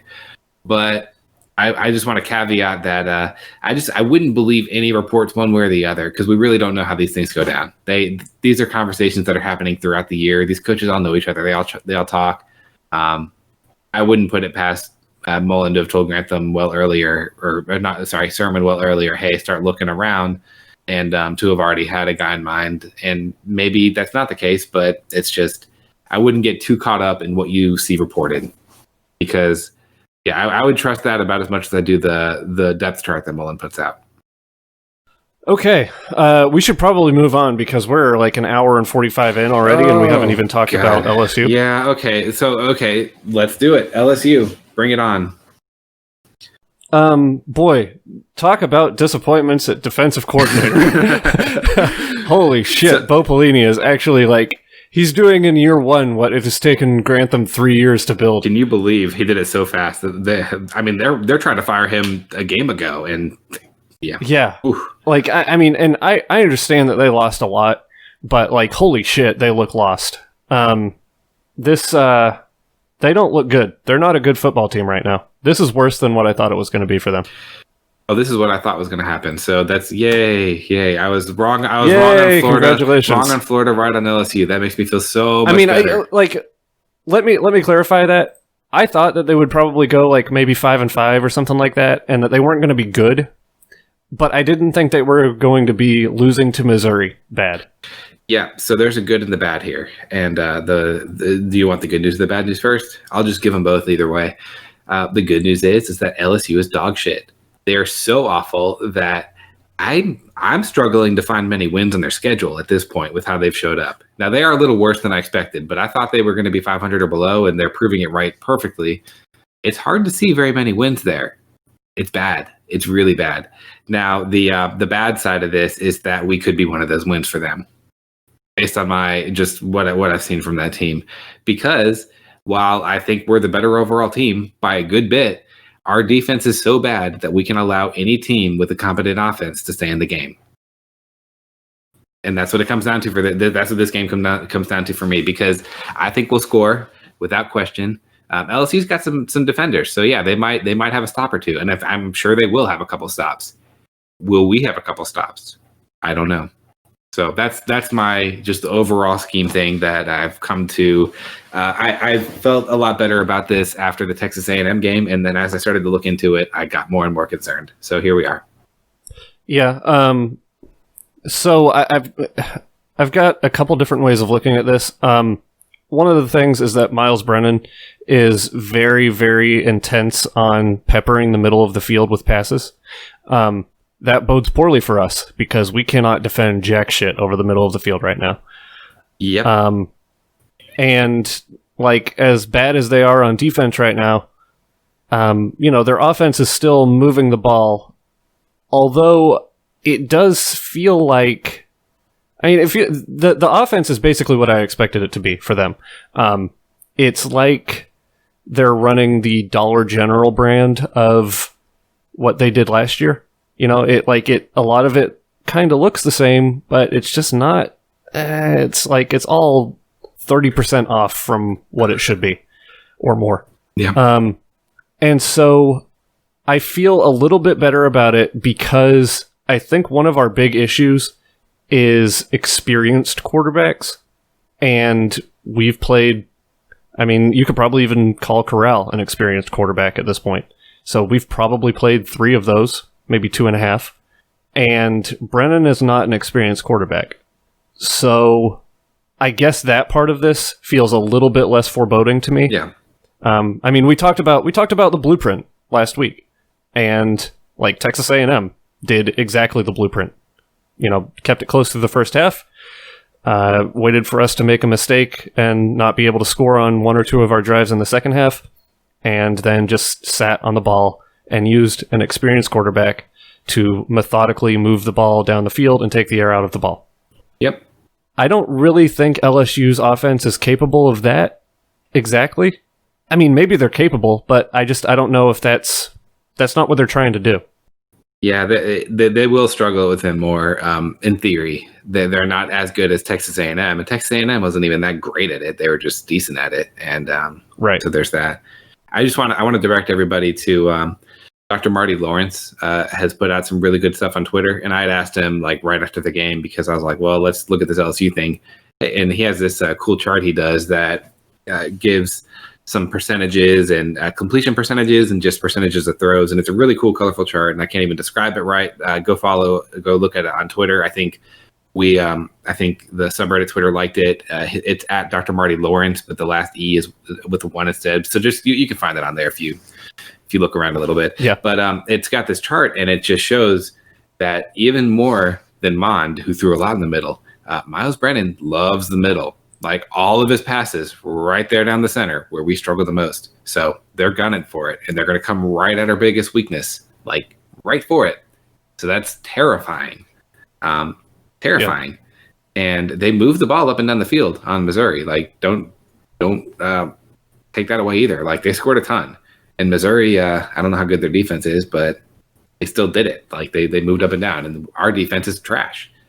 The one saving grace here, and this is going to be the stoppable force versus the very movable object, is that LSU was 0 for 10 on third downs. So wow. The big hilarious question here is, who is worse, third and Grantham or LSU's third down conversion rate? This is going to be a fantastic battle. Oh, no. That will be exciting for all or nobody, actually. Either, yeah. Jesus. Like, it is going to be awful. Yeah, so they moved the ball well, but they went 0 for 10 on third downs, including I think their last where they were trying to score, they were within the 5-yard line, maybe even at the 1. And they had 4 plays in a row where they got stuffed, including the third and fourth down. So, yeah, just very bad. Yeah. I have seen nothing from their defense that makes me think that they will be much more than a speed bump for our offense. I think that Texas A&M is a better defensive team than LSU is, and we didn't really have a whole lot of issues moving the ball on them. We scored 38 points on them, and that was with some turnovers and some ugly plays. Like, I mean, that was with after the opening drive where we took literally half of the first quarter off of the clock. After that, we only held the ball for, I think it was 17 and a half minutes for the rest of the game. So, I mean, like, we were going up and down the field on them, no problem. Yeah, ugly.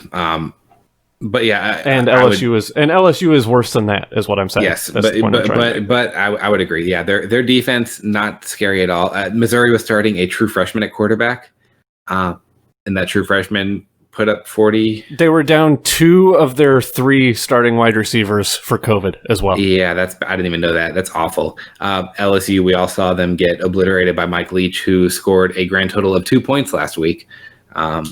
Again, getting ahead of myself for the discussion on that, which will be fun. But yeah, Vanderbilt ran for 183 yards in them. And I guess the very cool thing, or the interesting thing there to me, was that Vandy didn't have a single rush go for over 20 yards, or over 22 yards it is. So these are all, like, they ran down their throats and they were getting solid chunks. So, I mean, it's just as beatable of a defense as we'll get. So, yeah, Bo Pelini's bad. He's Todd Grantham bad, maybe worse.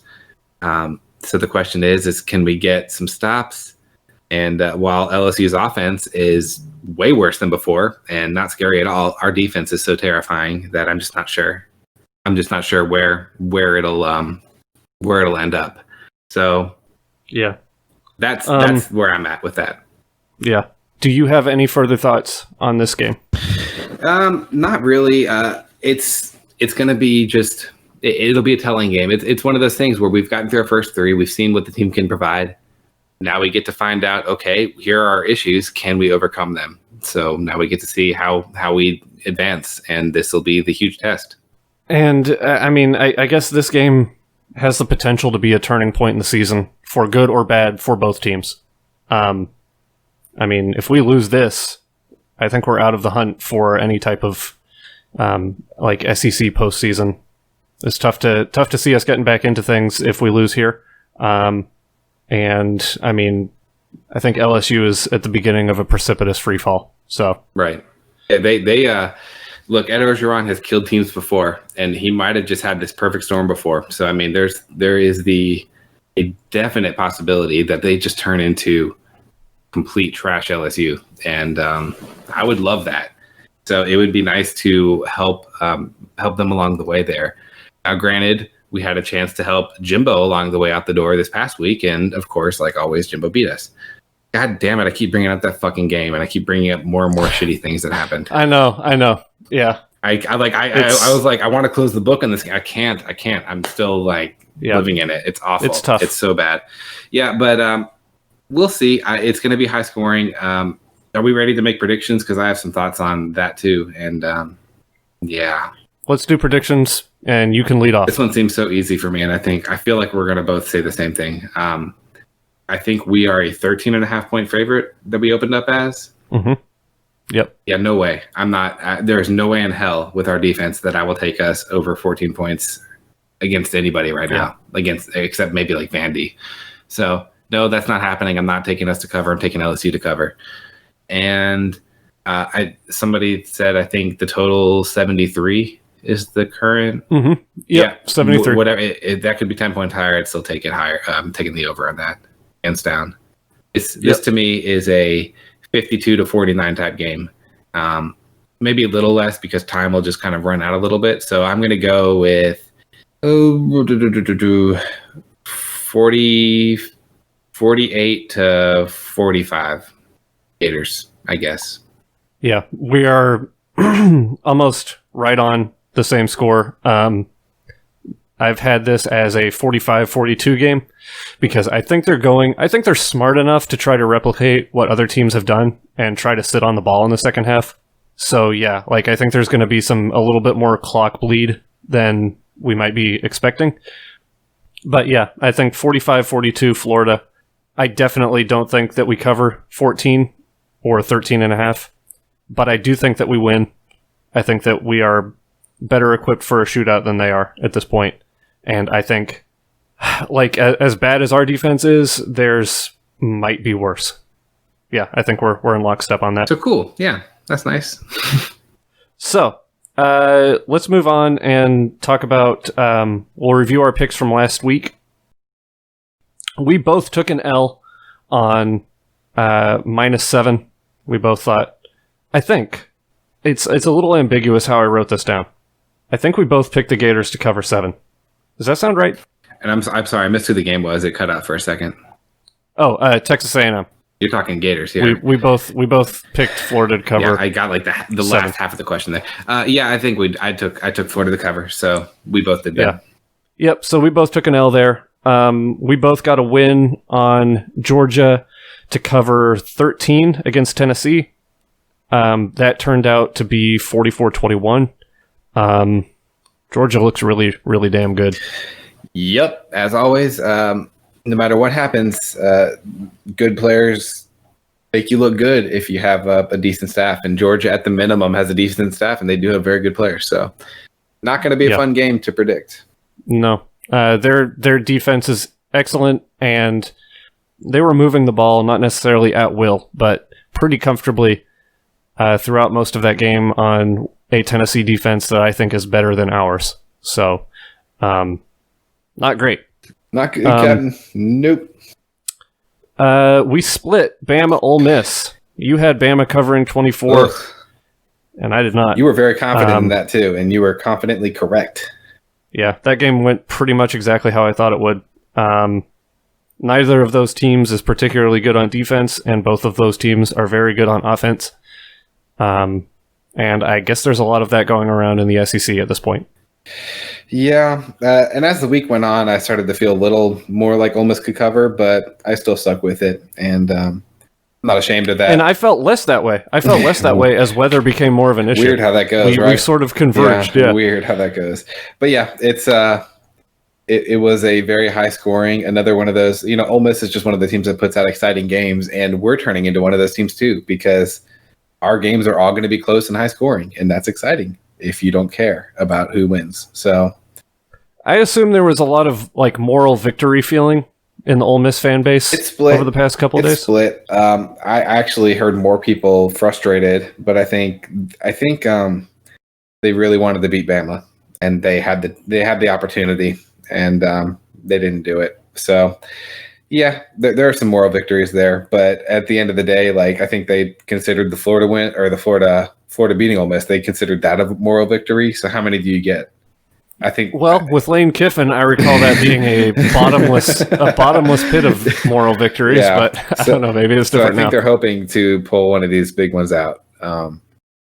Yeah, that's pretty funny though. We both took an L on Auburn minus 16.5. That was a really close game.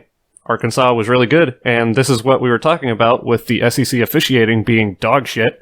I mean, Arkansas got robbed there, right? They got completely robbed. They should have won. Were they tied or were they up when that happened at the end? I was pissed.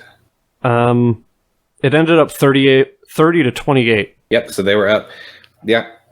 Auburn kicked the field. Yeah. So what happened? And to give the brief rundown, Arkansas had scored to take the lead. Auburn was driving down the field, and they went to spike it, except he bobbled the snap because he's Bo Nix and he sucks, and he's not a good quarterback. And not only did he bobble the snap, but then he turned around and spiked it backwards, which was a backwards pass, which is a lateral, which is a fumble.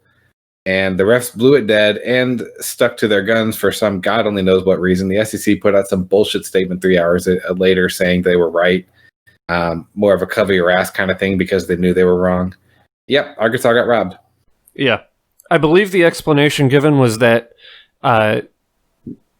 it would have had to be an immediate recovery of the fumble, which, I mean, I don't know. It was like within 2 or 3 seconds. It was the players didn't stop playing.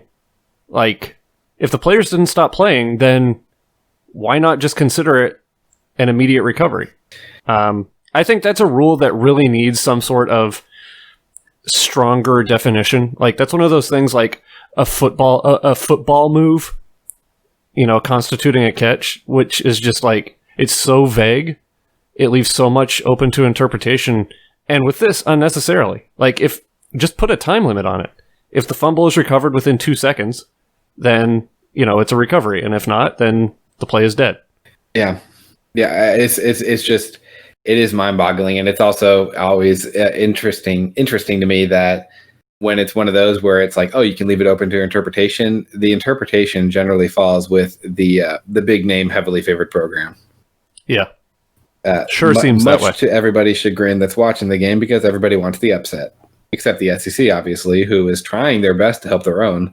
LSU just keeps shooting itself in the dick.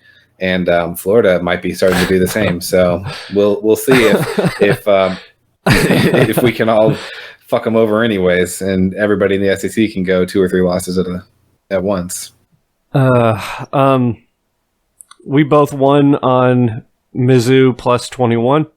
I don't think we expected them to win outright, but hey, I'll take it.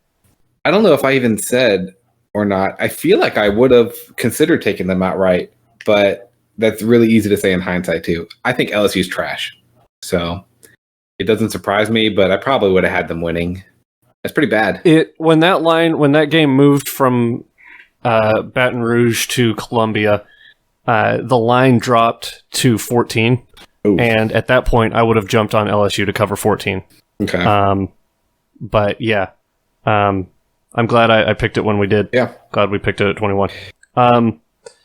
All right, we split South Carolina and Vandy, minus 13.5. I was on South Carolina, and they won 41-7. I talked myself into Vandy in that one, didn't I? Yeah, I was really trying my hardest to take South Carolina, and I decided that Muschamp couldn't cover 2 touchdowns or whatever it was. Vandy's real bad. Serves me right. I will not take Vandy again. I say that I'm going to take them. On this next pick. I'll fucking do it. I'll fucking do it again. Yeah. We split. Okay, so again, this is one of those ones where I wrote it down a little too ambiguously. I think we split Kentucky and Mississippi State. You were on Mississippi State. It was Kentucky minus 2.5 was the number there. Yeah, I had Mississippi State having a nice answer, Yeah. a nice comeback. Wait, the spread is 2.5. Yeah. And they didn't even score that many points. Oh, God. Oh, my God. That is... Yeah, that's... Oof. Do we need to hit on this at all for a little bit, Leach? I mean, like, people, it's... Okay, so there's a trope that has come out over the last couple weeks that I'm really tired of hearing already, which is, well, you've already got the full Mike Leach experience in 2 weeks. Yeah, like, it literally everyone has said that. Could we just please stop saying that? Even if it's true, just stop beating that into the ground. But it is true. I mean, that's, like, it's ups and downs, and that's what this is. Yeah, welcome to the show. And I think that there will be it's starting to look like there's going to be a lot more downs. And granted, he needs to have time to kind of build his system there. If you're talking square peg round hole, he's doing the epitome of that for their team, and it's confusing as hell why he's I don't know, whatever. But I don't know. But yeah, I can see it struggling heavily with how the SEC plays defense. I could see that being an issue. Now, everybody said before the season, oh, he's not going to be able to make it work. And then everybody after one game was mocking it. So, yeah, we'll see how it goes. But I still tend to lean towards the little gimmicky stuff having bigger issues than you'd expect. We have seen Generation 3 iterations of the air raid in the SEC, or at least air raid principles, air raid, like sprinklings of the air raid. We've already, SEC defenses have already been dealing with the better version of what Leach does for a number of years. And so, I don't know, what reason is there to believe that the 1.0 version would work offensively in this league at this point? Yeah, so the places he's had success at are the Big 12, and they just don't ever play defense. Then he's gone over to the Pac-12. And granted, they play some defense there, but they don't have very many good opponents they deal with either. So it's kind of a weird situation. Yeah, he's going to be playing tough teams week in, week out with much better talent. Could be an issue. So we'll see. It's hard to judge just one game in your first year anyway. So it's just really funny. 2 points for an air raid team. Yeah. We split Texas and Oklahoma. You took the win. I took the L. I was on Texas +2, and Oklahoma ended up winning in, was it 4 overtimes? Yeah, that could have gone either way, couldn't it? Yeah, that was a nice palate cleanser after our loss. Watching that shit show made me feel somewhat better. Yeah, as frustrated as we are, at least we don't have Tom Herman. He's got to be gone. I think honestly, by the time this episode drops, I think he's gone. I think there's a really good chance. They have a bye week. I think he could be gone. Yeah, pretty bad. And I made the proclamation at the time that I wasn't going to jump on Herman anymore. And I will stick to that. No matter what, I'm going to pick against Herman regardless from here on out. And last week. Yeah, I guess I should have. We both took an L on Virginia Tech, -5.5. Against UNC. They lost 56-45. That game was weird, right? It started off as a blowout, and then it got close again. And then it was, yeah. That game was symptomatic of what a lot of college football is this year, which is, teams that are maybe not really as prepared as they would normally be, and just turns into a shootout. People are having trouble really putting it away, just sticking to it, I don't know how to put this, getting the lead, keeping the lead, and just playing the strong, dominating game the whole game. Not many teams are capable of doing that right now. Let's see. Last one. We split Miami and Clemson. And let's see. You were on Miami +14.5. Yeah. And I was not. Yeah, that game went pretty much how I thought it would. The more I thought about it last week, the more I became confident in that. Because the big matchup there was Miami's offensive line, which is still atrocious, versus Clemson having one of the better defensive lines in college football. Yeah. And it's still just a mismatch. Clemson is just head and shoulders better than that whole conference still. Yeah, I think out of all my picks, that one was my hedge bettiest pick of all the hedge bets that I did. So I'm okay with that one. Yeah. And if me picking Miami makes them lose, maybe I should just continue down that route. Shit, I'm fine with it. So on the week, you went 3-7. I went 6-4. 3-7. My God. Yeah, it was tough times. It's okay. You'll bounce back. Yeah. You'll get them next time. Sure. Do we want to pick games this week, or are we like exhausted and done here? Let's pick them quickly, and I gotta hop off after that. But we should be consistent. All right, we're gonna start at Auburn and South Carolina. The line there is currently Auburn favored by 3.5. That's an interesting line. Yes, it is. Oof. You know what? I'm gonna regret this, but I'm gonna take Muschamp here because Bo Nix sucks so much, and I think Muschamp can really take advantage of that. I have South Carolina winning. Ah, boy. Wow. Yeah. Bo Nix does suck. You make a compelling point.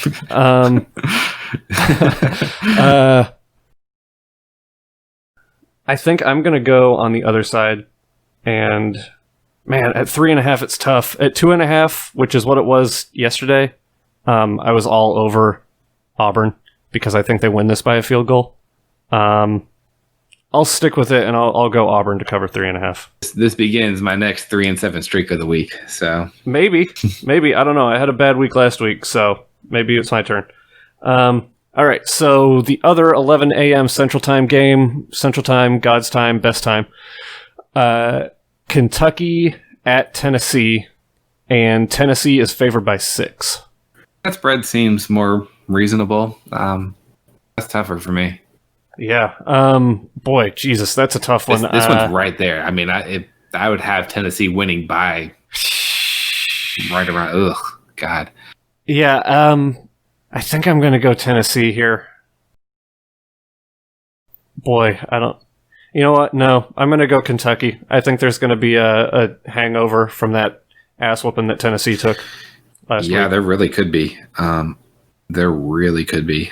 I'm going to go Tennessee here. Okay. But I'm not going to like it either.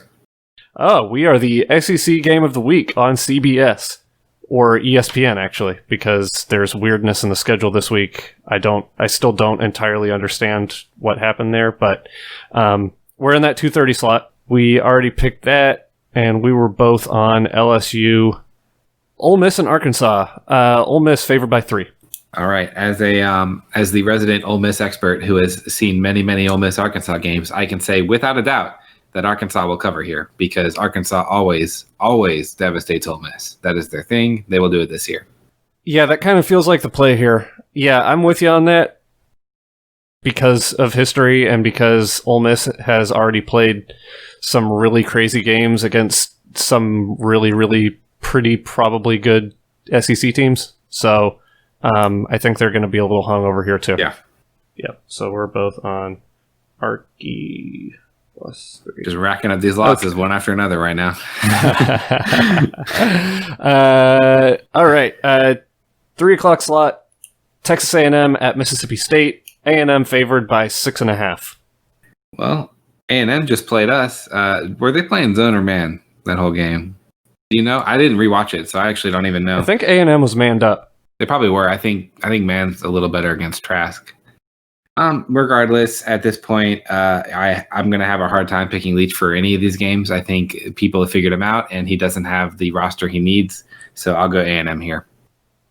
Yeah, I'm going to go A&M +6.5. That was what you were on too? I'm on A&M. Yep. I cannot, in good faith, pick Mississippi State. I don't know if they win another game outside of. Do they play Vandy? If they play Vandy, they might beat them. But yeah, it looks dire. And honestly, I think Texas A&M is closer to what we saw this week than what we saw them do against Bama. I think that's closer to who they are in reality. All right. So the CBS game is the night game this week, and that is Georgia and Bama. And Bama is favored by 6. I hate this game so much. Do you want to pick this first? Yeah, I've gone back and forth. I really hate this, but I've got a feeling that Georgia can win this game, even if they don't. Like, I can see Alabama running away with it and pouring points on them and just, out shooting them. But, man, that Bama defense doesn't look good. And yeah, I think Georgia might be the better team here. I think Georgia might be the best team in the SEC. And man, I hope I'm wrong, but I'm going Georgia +6. I agree with everything you just said. I think that this will be the first in 21 or 22 tries now that a Saban assistant beats them. Georgia is the only team that is all around and just good on every part of the ball, basically. Yeah, so I got Georgia right here. I have them winning outright, actually. And I hate it too, but it's just they look good, and Alabama has some major issues. And it's just the way this season is. I'm just so down in everything that I just have Georgia beating everybody and adding insult to injury there. Yeah. The final game would be Vanderbilt and Missouri in the SEC, but that game has been postponed due to COVID. I don't know actually who had the outbreak there. Was that Missouri? I'm not even sure. I saw that it was postponed. I didn't see who or what happened. Yeah, which is a bummer because that might have been Vandy's only chance to get a win this year. There's still time. Yeah, I don't know. There's still time if they actually postpone it and don't cancel it out, right?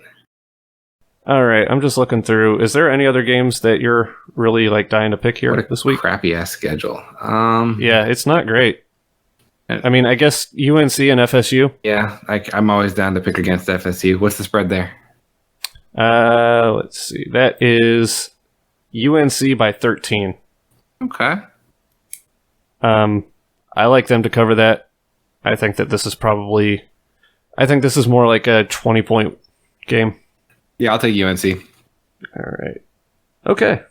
All right. Is there anything else that you want to get on the record this week? I've laid it all out on the line. Oh, one last quick thing, and then I'm going to hop off because I'm actually at my deadline now.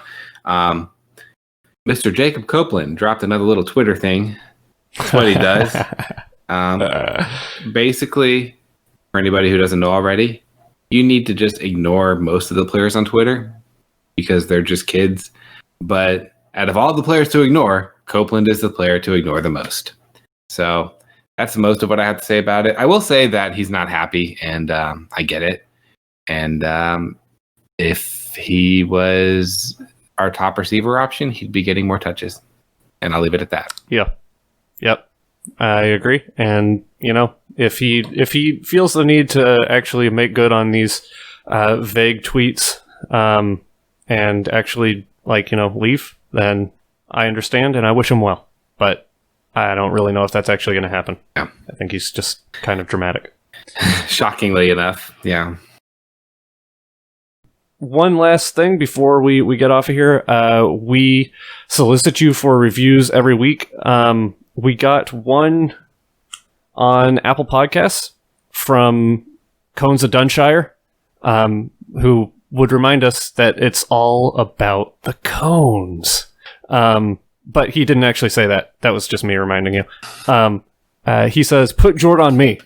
Newish listener here. Thoroughly enjoy the commentary and insight every week around our Florida Gators. These guys also provide superb OC, that's original content, on the subreddit. Join if you haven't. Keep up the great work, guys. Thank you, Mr. Dunshire." Thanks, man. Yeah, we love it. Thank you for listening. Absolutely. And we had another one on another app on the Podcast Addicts app, and I can't get it to load at the moment. So we're going to get to that one next week. I apologize. Yeah. To our friend on the Discord who sent that in. But yeah, if you get the chance, leave us a review. And yeah, I think that's it. Yeah, if you like it, maybe tell some people too. Spread the friends. word a little, something like that. Maybe buddies on the subreddit. We like to kind of make it all inclusive. We're going to try and do some more, bringing in some people from the subreddit too to talk a little bit. We have some things in the works there. But yeah, we're trying to make this as interactive as we can with it being a podcast.